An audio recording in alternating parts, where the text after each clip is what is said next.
कार्यक्रम यीशु बचाता है में पुनः हम आपका बहुत बहुत स्वागत करते हैं और हम अपने प्रभु परमेश्वर का जिसने हमसे प्रेम किया और हमारा उद्धार किया हम उसका धन्यवाद करते हैं।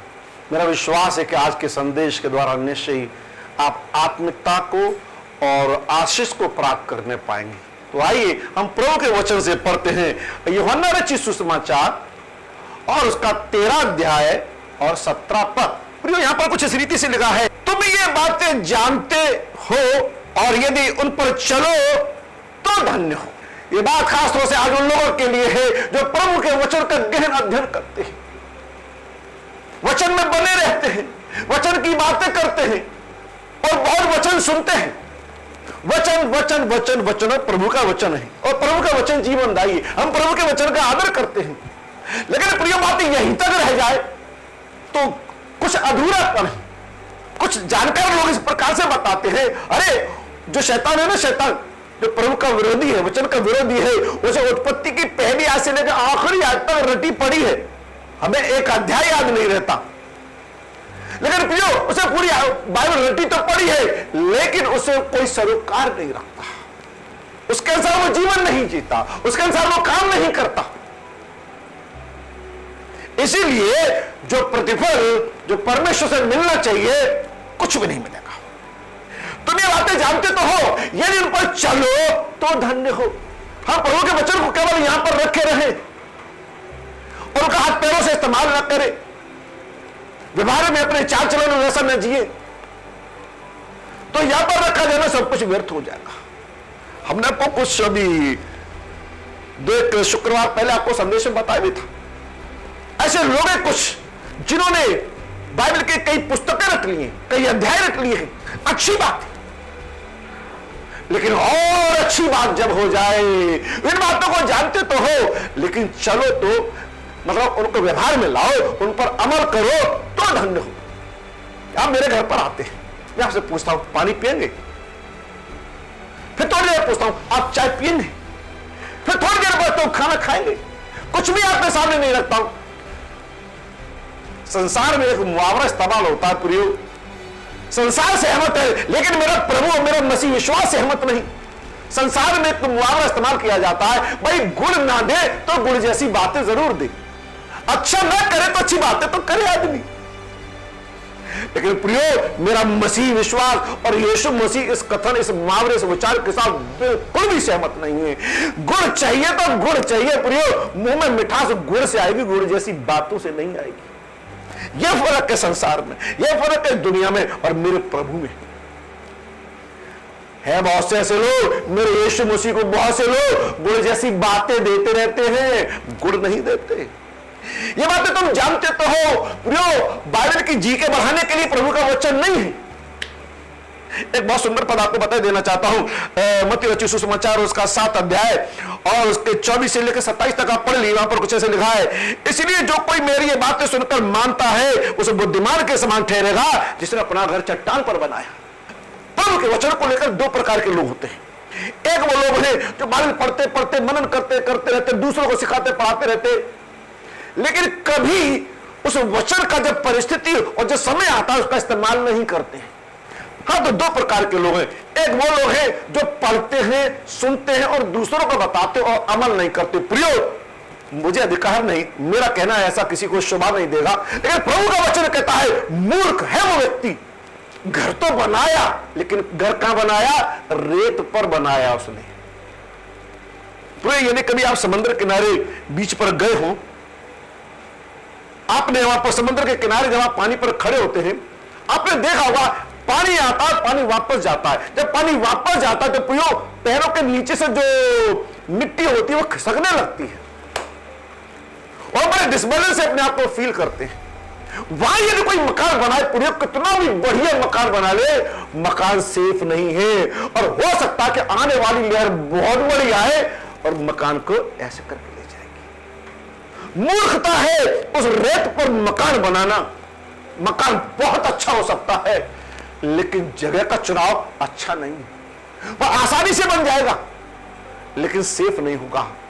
लेकिन जो वचन को सुनकर मानता है उस बुद्धिमान के समान है। प्रियो, कोई भी हम में से अपने आप नहीं चाहेगा कि हमारे नाम के सामने मूर्ख शब्द का इस्तेमाल हो। हम चाहते हैं कि हमारे नाम के साथ बुद्धिमता का इस्तेमाल हो। जो सुनकर मानता है उस बुद्धिमान के समान है जिसने अपना घर चट्टान पर बनाए। प्रियो, हम लोग जब कभी ट्रेन से यात्रा करते हैं, हमको कुछ पहाड़ों पर हमने देखा है कुछ लोगों ने अपने घर पर झोपड़ी दिखाई देती है। प्रियो, रेत पर 5 मंजिल मकान बनाना और पहाड़ पर एक झोपड़ी बनाना वो ज्यादा कसरत का काम है। और कसरत का काम है सो तो है ही, वो ज्यादा सेफ है। रेत पर महल बनाने से, ध्यान दीजिए प्रियो, रेत पर महल बनाने से उस चट्टान पर झोपड़ी बनाना उत्तम है। क्योंकि वो झोपड़ी जो मेहनत करके चट्टान पर बनाई प्रियो, जैसे बाइबल में लिखा है, आंधी आई, बाढ़ आई, तूफान आए, तो रेत पर मकान बना था वो उसमें बह गया। लेकिन जो चट्टान पर बना पूरे, वहां तक वो हवाएं नहीं पहुंच सकी, वहां पर वो तूफान नहीं पहुंच सके, वहां पर वो पानी नहीं पहुंच सका, वहां पर वो मुसीबतें नहीं पहुंच सकी, वहां पर वो प्राकृतिक विपदाएं नहीं पहुंच सकी। और वो झोपड़ी और झोपड़ी में रहने वाला दोनों ही सलामत रहे। कहने का मतलब ये है, कहीं आप एक दिन यीशु मसीह ये कहे, प्रभु मैं तो सुबह उठ के बाइबल पढ़ता था, मैं तो लोगों को बाइबल से समझाता था, मुझे इतनी आयतें याद थी, क्या तूने उनको अमल किया? दूसरों को ही सिखाता रहा जीवन भर। यह बात मुझ पर भी लागू होती है।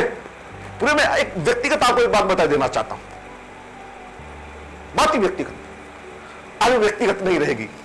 जिन संदेशों को आप सुनते हैं, एक बार की बात है, मैंने एक संदेश तैयार किया, संदेश बहुत अच्छा था, लेकिन मैंने प्रचार नहीं किया 6 महीने तक। पूछिए क्यों? प्रचार करने से पहले मैंने जो संदेश में अपने आप को देखा, मैंने पाया इस संदेश को आज तुम लोगों को प्रचार करने जा रहे हो, लेकिन बेटा तुम इस वचन के अनुसार, इस संदेश के अनुसार तुम्हारा जीवन नहीं है। अरे वाह, मैं लोगों को संदेश दूं, लोग इसका फायदा उठाएं और मैं इसका फायदा ना उठाऊं। मैंने 6 महीने तक प्रयोग को प्रचार नहीं किया, और मैंने 6 महीने के बाद तब प्रचार किया जब मैंने उसको अपने जीवन में व्यवहारिक रूप से, अमली रूप से ले आया। अरे आप लाभ उठाएं उस वचन का, मैं उस लाभ से कैसे वंचित हो जाऊं? तो प्रिय, वही तब ही होगा एक झोपड़ी से ही, लेकिन चट्टान पर बनाएं ताकि आप सेफ रहें। इसका मतलब यही है प्रियो, जो कुछ आप बाइबल से पढ़ते हैं, जो आप अपने चर्च में पादरी साहब से सुनते हैं, उनको आप अपने व्यवहारिक जीवन में अमल करिए। मैं एक छोटी सी आपको व्यवहारिक बात बता देना चाहता हूं। मान लीजिए मैं एक ग्लास में शराब लिए हुए हूं और बीच बीच में कुछ एक ड्रिंक कर लेता हूं और बाइबल से बहुत बढ़िया, बहुत अच्छा संदेश दूं, शराब पीना पाप है, शराब नहीं पीनी चाहिए। फिर आपको बताने लगूं, संदेश बहुत अच्छा होगा, बाइबल से बहुत, लेकिन जब आपको पता चलेगा अरे ये व्यक्ति तो खुद उस चीज का सेवन कर रहा है, आप इस बात पर आपका ध्यान नहीं जाएगा कि प्रचार कितना अच्छा कर रहा है। ये बात केवल प्रचारकों पर लागू नहीं होती, यह सुनने वालों पर भी लागू होती है। इसलिए प्रकाशित वाक्य की पुस्तक में अधिकांश बहुत सी बातों के साथ एक बात कही गई है कि केवल सुनने वाले ही नहीं, उन पर चलने वाले बोलो, जिसके सुनने के कान हो वो सुन ले। तुम इन बातों को जानते तो यदि चलो तो धन्य हो। बड़ी प्यारी बात, यूहन्ना रचित सुसमाचार उसका 15 अध्याय उसके 14 पद में लिखा है, जो आज्ञा मैं तुम्हें देता हूं यदि उन्हें मानो तो तुम मेरे मित्र हो गए। ध्यान दीजिए, प्रभु यीशु मसीह से आप चाहते हैं आपकी मित्रता हो जाए। हम लोग गाना गाते हैं, यीशु कैसा दोस्त प्यारा। यीशु मसीह सबका दोस्त नहीं है। प्लीज देख लीजिए, यदि आपके पास बाइबल है, यूहन्ना रचित सुसमाचार 15 अध्याय 14 पद में लिखा है, यीशु मसीह केवल ऐसे लोगों से मित्रता करना पसंद करता है जो उसकी बातों को व्यवहारिक जीवन में लाते, अमल करते, फॉलो करते, जीते हैं। केवल बाइबल को यहाँ पर संचय करते रहते हैं। बहुत सुनते हैं, यहाँ की भी मीटिंग अटेंड करना, वहां की भी मीटिंग जरूर अटेंड करिए, सुनना बुरी बात नहीं, सब जगह सुनिए, लेकिन प्लीज आप उनको अमल भी करिए। तब आपको अपनी धार्मिकता के विषय में लोगों को बताने के लिए, तब आपको अपने विश्वास के विषय में लोगों को बताने की जरूरत नहीं पड़ेगी। लोगों को वो दिखाई देगा कि हाँ, ये वचन का व्यक्ति है, ये बाइबल का व्यक्ति है, ये यीशु मसीह का व्यक्ति है। तो जो मेरी आज्ञा जो मैं तुम्हें देता हूं, यदि तुम उन्हें मानो प्रियो, यीशु मसीह आपको अपना मित्र बना लेगा। संसार के 100 मित्र बनाने से एक यीशु मसीह को मित्र बना लेना उत्तम है।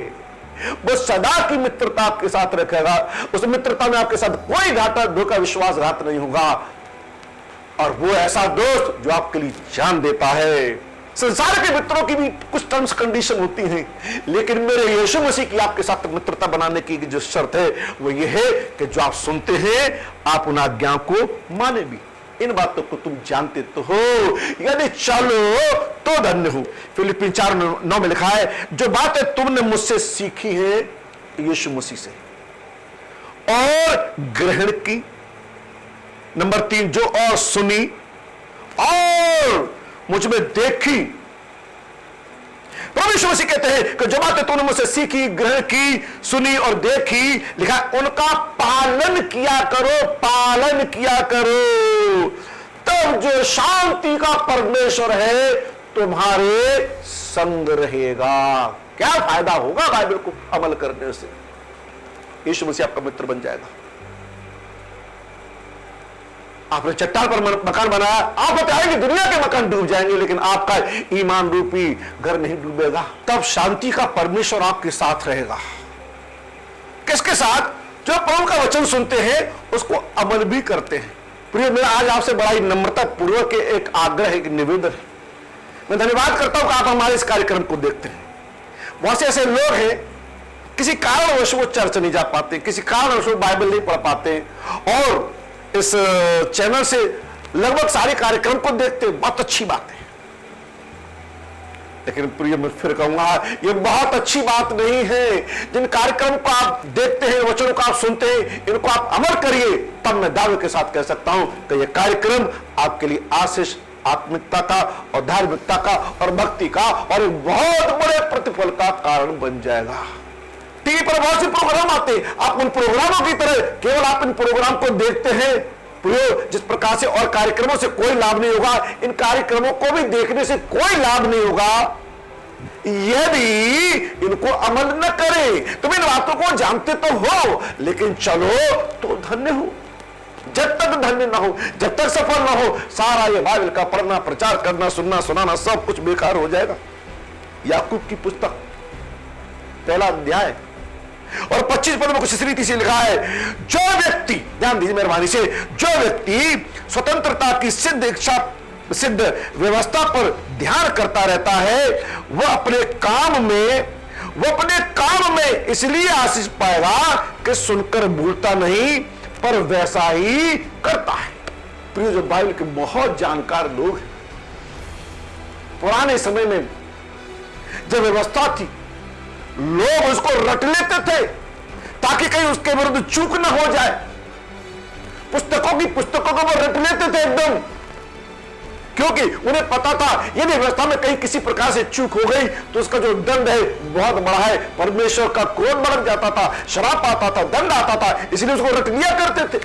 तो याकूब की पुस्तक उसका 1 अध्याय उसके 25 पद में लिखा है, पर जो व्यक्ति स्वतंत्रता की सिद्ध व्यवस्था, प्रियो, हम पुराने नियम की व्यवस्था की बात नहीं कर रहे, जो मनुष्य को सिद्ध न बना सकी और उद्धार न दे सकी, लेकिन प्रभु यीशु मसीह के आने के द्वारा हमें एक सिद्ध व्यवस्था को प्राप्त करने पाए, पर ध्यान करता रहता है। हम संसार की बहुत सी व्यर्थ की बातें, दुनिया की बातें जो नाश की ओर ले जाती हैं, कई बार हम उन पर ध्यान लगाते हैं। जब उन पर ध्यान लगाते हैं तो प्रभु की वचनों पर हमारा ध्यान टिकता नहीं, ठहरता नहीं, भूल जाते, अमल नहीं कर पाते। लेकिन सिद्ध व्यवस्था पर ध्यान करता रहता है, वह अपने काम में, यहां पर एक बात आई, अपने काम में, हमारा जो विषय है कर्म, काम, जो हम सुनते हैं उनको अमल में लाना।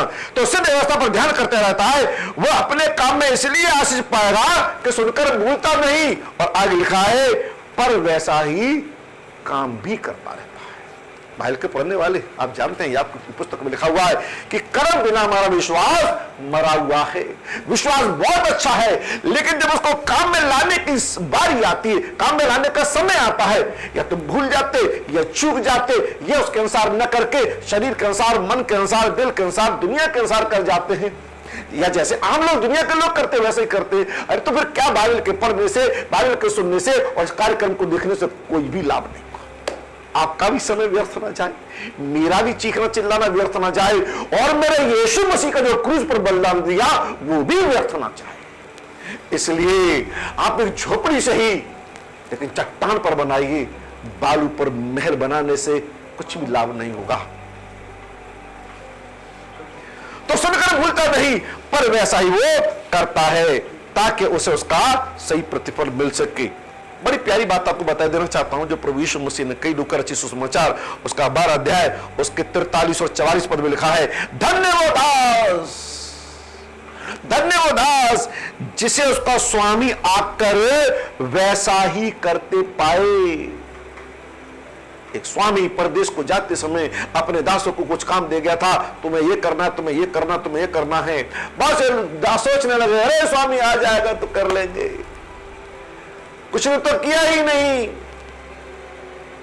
होता है कई बार, हम इतवार को शुक्रवार को धर्मी हो जाते हैं, बाकी दिन तो अपने शरीर के अनुसार, मन के अनुसार, दिल के अनुसार। अरे 2 दिन का कोई प्रतिफल नहीं मिलेगा हमने, और दूसरे दिनों में प्रभु के अनुसार जीवन नहीं जिया। हाँ, तो लूका रचित सुसमाचार उसका 12 अध्याय उसके 43 और 44 पद में लिखा है, धन्यवाद जिसे उसका स्वामी आकर ऐसा ही करते पाए। हाँ प्रभु, आपने मुझे बताया था, ध्यान है, मुझे इस बात का ज्ञान है, मुझे इस बात की जानकारी है, पूरी इन शब्दों का कोई महत्व। धन्यवाद जैसे उसका स्वामी ने जो से बताया है उसका दास वैसा ही करते पाए। और 44 पद में लिखा है, बड़े ध्यान से सुनिए मेहरबानी साहब, लूका 12 के 44 में लिखा है, मैं तुमसे सच कहता हूं, बहुत बड़ा इनाम, बहुत बड़ा इनाम, बहुत बड़ा इनाम प्रभु देने जा रहा है। जो काम करते हैं, जो सुनकर अमल करते हैं, मेहरबानी से आप संदेश के बाद इस पद को अपनी बाइबल में जरूर देख लीजिए। लूका उसका 12 का 44 वहां से लिखा है, मैं तुमसे सच कहता हूं वह उसे अपनी सब संपत्ति पर अधिकारी ठहराएगा। हालेलुया। वो स्वामी आदि पर या उससे थोड़ी ज्यादा पर या उससे और ज्यादा पर नहीं, लेकिन अपनी सारी संपत्ति पर अधिकारी ठहराएगा। प्रिय, किसे? उसे जो अपना काम 7 दिन पूरा करता रहता है, बाइबल में पढ़ता है, उसको अमल करता है। आज पढ़ा उसे कल अमल किया, कल पढ़ा परसों अमल किया, परसों जो पढ़ा उसको तरसों अमल किया, करता रहता है। वो स्वामी अपनी सारी संपत्ति, मैं किसी संसार के धनवान की बात नहीं कर रहा, संसार के धनवान बहुत है, उसमें से कोई आपको कोई 10वां 5वां एक हिस्सा भी नहीं देगा, अगर देगा भी तो कितनी होगी। इस तुलना में जिस स्वामी की मैं बात कर रहा हूं, वो स्वामी का नाम है यीशु मसीह। स्वर्ग जिसका सिंहासन, पृथ्वी जिसके पैरों की चौकी है। प्रियो, सारी संपत्ति का अधिकारी बना देगा। बहुतों को जलसी हो गई, प्रभु आपने उसे दे दिया, प्रभु आपने उसे दे दिया, मुझे तो आपने दिया नहीं। आप जलसी मत रखिए। अरे उसने कार्य किया, प्रभु उसे दिया, उसने किया, अब आपकी बारी है। जिन जिन बातों को आप जानते हैं, तो इन बातों को जानते तो हो, लेकिन चलो तो धन्य हो, वरना हम यूं ही करते रहेंगे। प्रभु ने उसे आशीष दी, प्रभु ने उसे आशीष दी, बाइबल तो हमने भी पढ़ी, प्रार्थना तो हमने भी की। प्रिय, उसका उत्तर यह है, आपने अमल नहीं किया। आप आशीषों की बात कर रहे, प्रभु आपको सारी संपत्ति का आपको अधिकारी बनाना चाहता है। मन में तो ये पद पढ़ने के बाद सच बताओ मुझे भी उत्सुकता होने लगी है, क्योंकि कुछ बातों पे थोड़ा बहुत कहीं लापरवाही अगर मैं कर जाया करता था, तो मैंने तो निश्चय किया है कि प्रभु की बात का पालन करना है, क्योंकि कोई छोटा मोटा ऑफर नहीं, प्रभु ने बहुत बड़ा ऑफर दिया है, अपनी सारी संपत्ति पर तुझे अधिकारी बनाऊंगा। ये आशीषों का बार बार का रोना खत्म हो जाएगा। तीतुस की पुस्तक उसका 1 अध्याय और उसके 16 पद में कुछ इस रीति से लिखा है, वे कहते हैं, ध्यान दीजिए मेहरबानी से, मैंने शायद पहले किसी संदेश में आपको बताया था, मुझे बाइबल का ज्ञान नहीं, मैं बाइबल का ज्ञानी नहीं, यीशु मसीह का ज्ञानी हूं मैं, यीशु मसीह की आज्ञाओं का ज्ञानी हूं, उसके प्रेम का ज्ञानी हूं, मैं जानता हूं। बाइबल का ज्ञानी होना बहुत बड़ी बात नहीं है। पढ़ लीजिए मेहरबानी से आप उसकी पुस्तक, उसका पहला अध्याय उसके 16 पद में लिखा है, वे कहते हैं हम परमेश्वर को जानते हैं। यशायाह ने यह कहा, मत्ती ने कहा, लूका ने कहा, पौलुस ने यह कहा, प्रभु यीशु मसीह ने यह कहा, वहां यह लिखा है। बहुत सी ऐसी जानकारी हो सकती है, उसका वो बेटा था, उसका वो पिता था। इस प्रश्न का ये उत्तर है, लोगों को बहुत जानकारी है, उन्हें पता है कि यीशु मसीह क्रूस पर चढ़ाया गया, मारा गया, गाड़ा गया, मृत्यु में तीसरे दिन जूठा फिर आने वाला है, उत्पत्ति की पहली पुस्तक से लेकर प्रकाशित है, सबका ज्ञान है। हाँ, तो तीतुस उसका पहला अध्याय उसके 16 पद में लिखा है, वे कहते हैं हम परमेश्वर को जानते हैं। अच्छी बात, जानना बहुत अच्छी बात, लेकिन बात यही पूरी नहीं हो जाती। फिलिपियों 1:16 में लिखा है, वे कहते हैं हम परमेश्वर को जानते हैं पर अपने कामों से उसका इनकार करते हैं। कमाल की बात, लिखा है धर्म के मार्ग का ना जानना इससे उनके लिए अच्छा होता कि उस मार्ग से फिर जाते। न जाने तो अच्छा है, अगर जान गए हो। चलिए एक बात बताइए, आप अपने शहर से किसी दूसरे शहर जा रहे हो और आपको लगे कि हम भटक गए, गलत रास्ते पर चले गए, जब आपको पता चलेगा कि हम गलत रास्ते पर आ गए, हमें जाना वाकई मार्ग जा ही नहीं रहा, बिल्कुल अपोजिट दिशा में जा रहा है, क्या आप चलते रहेंगे? वहीं से वापस हो जाएंगे। समझदारी यही। तो कहते हैं हम उसे जानते पर अपने कामों से इनकार करते हैं। बिल्कुल 100% जैसे संसार के लोग और वो लोग यीशु मसीह को नहीं जानते वैसा ही जीवन जीते हैं। इधर बाइबल को सब कुछ जानते हैं, परमेश्वर को जानते हैं, यीशु मसीह को जानते हैं। तो वे कहते तो एक परमेश्वर को जानते पर अपने कामों से उसका इनकार करते हैं। लिखा है वे घृणित हैं, सब दुष्कर्म करते हैं, वे घृणित हैं और आज्ञा न मानने वाले हैं। अपने मन की, अपने दिल की, दुनिया की सुनते हैं, यीशु मसीह की सुनते नहीं है। वे उसकी आज्ञा न मानने वाले और किसी अच्छे काम के योग्य नहीं। अच्छे काम के योग्य क्यों नहीं? क्योंकि जो कुछ प्रभु ने बताया है जानते तो हैं। फिर वही चीज, तुम जानते तो हो अच्छा क्या है, तुम्हें पता है बुरा क्या है, लेकिन करते क्या हो इन दोनों में से? अच्छे बुरे की जानकारी होना बहुत बड़ी बात नहीं है। आप जो करते हैं करते करते उसके हिसाब से प्रतिफल हमारा परमेश्वर देगा और दुनिया भी देती है। कई बार हम किस्मत पर, लोगों पर, दुनिया पर, अधिकारियों पर, इस पर उस पर इल्जाम लगाते हैं, लेकिन सही मायने में आप अपने कामों को पहचानिए। पूरी बाइबल में बहुत अच्छा जिक्र है कि खेत के स्वामी ने जब मजदूरों की आवश्यकता थी तो वो दिन छिपे एक व्यक्ति को देखा, 1 घंटा रह गया था और उससे पूछा तुझे किसी ने मजदूरी नहीं दी? उसने कहा स्वामी मैं तो पूरी प्रतीक्षा करता रहा, और वो उसे अपने खेत में काम के लिए ले गया। उसने 1 घंटे कार्य किया, उसे पता था मजदूर को मुझे 1 घंटे की मजदूरी मिलेगी, लेकिन प्रिय जब स्वामी ने और मजदूर को मजदूरी दी, इसको भी 8 घंटे की मजदूरी दी। उसने कल्पना नहीं की, उसने ऐसा कभी सोचा नहीं था। उसने अपना समय दिया, ये 1 घंटे ही कार्य किया, लेकिन मेरा प्रभु संसार के स्वामियों की तरह नहीं, जैसा भी हमने पढ़ा, और अपनी सारी संपत्ति पर उसे अधिकारी बनाएगा।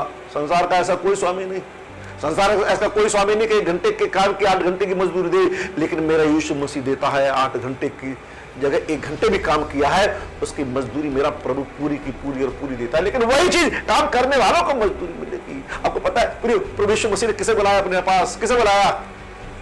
आलसियों को नहीं, केवल जानकारी बढ़ाने वालों को नहीं। प्रभु ने कहा बोझ से दबे हुए लोगों और परिश्रम करने वाले लोगों, काम करने वाले लोगों, चट्टान पर मकान बनाने वाले लोगों, अमल करने वाले लोगों, मेरे पास आओ, मैं तुम्हें शांति दूंगा, मैं तुम्हें आराम दूंगा, मैं तुम्हें विश्राम दूंगा। आलसी को कौन से विश्राम की आवश्यकता? कोई है ही नहीं। तुम इन बातों को जानते तो हो, चलो तो धन्य। कहीं ऐसा ना हो हमारी सारी धार्मिकता, हमारी सारी बाइबल की जानकारियां, सारी भली बातें व्यर्थ हो जाए और हमें उनका कुछ भी प्रतिफल ना मिले। लूका रचित सुसमाचार उसका 10 अध्याय उसका 28 पद में प्रभु यीशु मसीह के पास एक व्यवस्थापक आया और स्वामी से पूछता है, प्रभु मैं अनंत जीवन का अधिकारी होने के लिए क्या करूं? प्रभु ने कहा, तू बाइबल में जो तू पढ़ता तू समझता नहीं क्या है? तो उसने बताया कि तू अपने प्रभु परमेश्वर से सारे मन, सारी बुद्धि, सारे प्राण, सारी शक्ति, सारी जीव के साथ प्रेम रख। दूसरा आज्ञा है कि तू अपने पड़ोसी से अपने समान प्रेम रख। लूका रचित सुसमाचार उसके 10:28 में लिखा है, उसने उससे कहा, तूने ठीक उत्तर दिया। प्रभु यीशु मसीह ने कहा, तूने जो प्रश्न का जो उत्तर दिया बिल्कुल 100% सही, लेकिन इस प्रश्न का सही उत्तर देना ही सही नहीं है। मैं दोबारा पढ़ता हूं, ध्यान से सुन लीजिए आप। लूका 10:28 में लिखा है, उसने उससे कहा, तूने ठीक उत्तर दिया, यही कर तो तू जीवित रहेगा।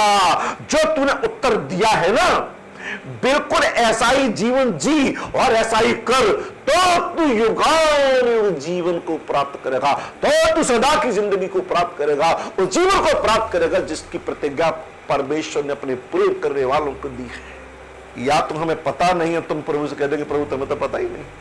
अज्ञानी लोगों को मौका मिलेगा एक बार, लेकिन जिन्हें पता है, तूने उत्तर ठीक दिया। कहने का मतलब बड़ी प्यारी सी बात आपको बता देना चाहता हूं, जो जो बातें आपको पता है कि ये सही है, उसमें आपकी और किसी की पसंद नहीं चलेगी, मेरा तो मन इसको कर रहा है, इसको नहीं कर रहा है। आपको जो जो बातें प्रभु की आपको पता है कि बातें सही है, आपको उनका पालन करना है। वो आदेश है, वो आज्ञा है। आपकी पसंद के लिए प्रभु ने ये नहीं कहा देख लेना जो आपको अच्छी लगे वो अमल कर लेना, ना, ऐसा नहीं है।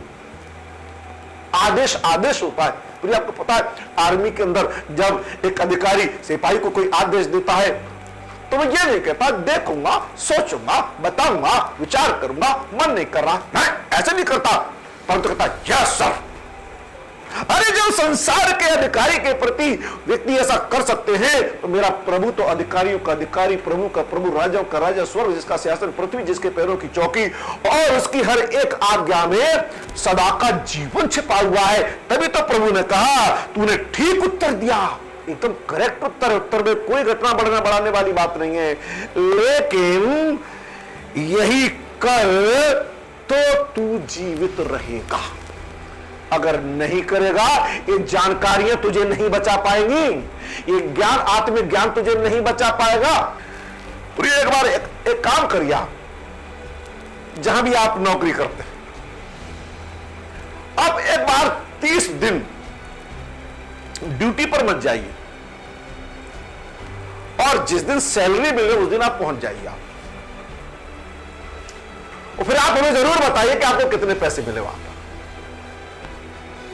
जब पर अटेंडेंस देखी जाएगी, 30 दिन में व्यक्ति एक दिन में ड्यूटी पर नहीं आया है, कुछ भी नहीं मिलेगा। काम काम काम काम काम करने वालों की इस दुनिया में भी और मेरे प्रभु के यहां भी कदर है। बाइबल बताती है, पके हुए खेत तो बहुत हैं, मजदूर थोड़े हैं। काम करने वाले लोग थोड़े हैं, बात करने वाले बहुत ज्यादा हैं, ज्ञान देने वाले बहुत ज्यादा हैं, मंथन विचार चिंतन करने वाले बहुत ज्यादा हैं, इधर उधर की बातें करने वाले बहुत ज्यादा हैं।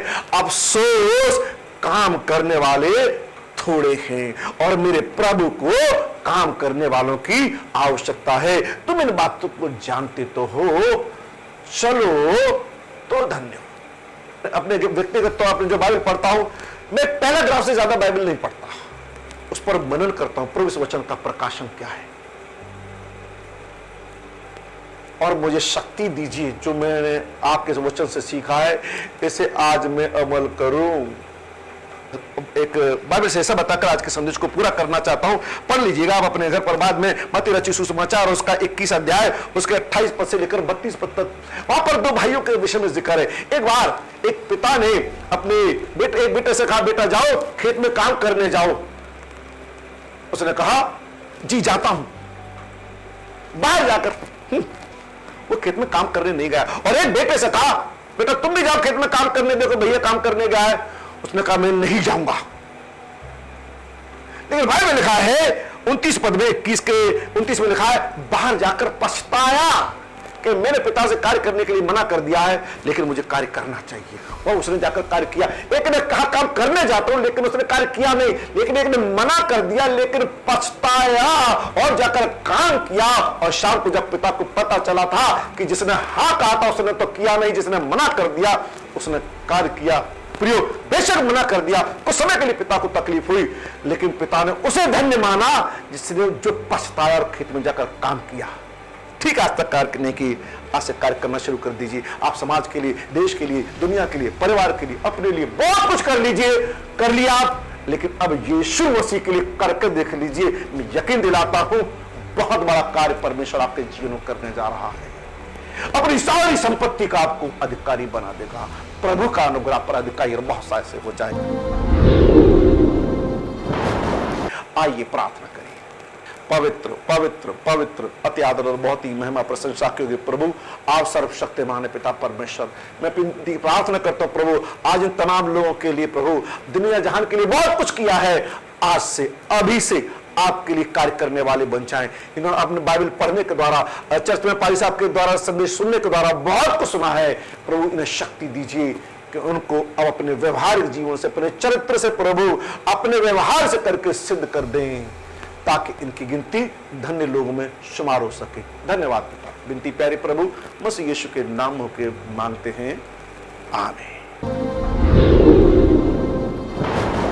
मैं विश्वास करता हूं आज के संदेश के द्वारा निश्चय आपने आशीष प्राप्ति की होगी।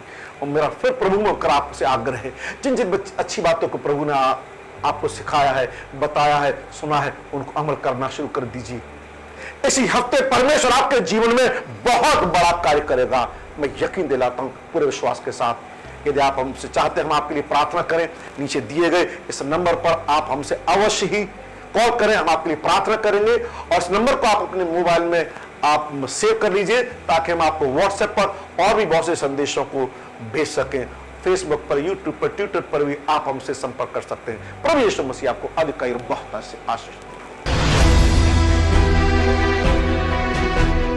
हम उम्मीद करते हैं कि कार्यक्रम यीशु बचाता है अवश्य ही आपके जीवनों में आशीष का कारण बन रहा होगा। और यदि आप कोई सुझाव देना चाहते हैं या हमें सहयोग प्रदान करना चाहते हैं तो अवश्य संपर्क करें। प्रभु यीशु मसीह आपको बहुतायत से आशीष दे।